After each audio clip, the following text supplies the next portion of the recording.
ค่อยเข้าบ้านนะคะทุกคนกลิ้งไปกลิ้งมาก่อนแล้วค่อยเข้าบ้านนะแล้วบ้านเราก็จะเต็มด้วยฝุ่นนะคะใครที่มีน้องหมาน้องแมวนะคะ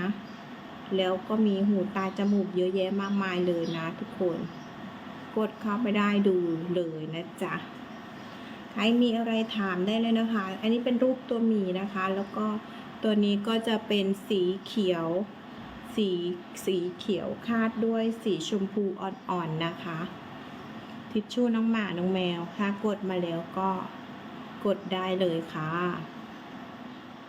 ทิชชู่น้องหมาน้องแมวนะคะทิชชู่น้องหมาน้องแมวทุกคนกดเข้าไปได้เลยนะคะทุกคนค่ะกดเข้าไปได้เลยค่ะทิชชู่น้องหมาน้องแมวนะคะทิชชู่น้องหมาน้องแมวนะคะ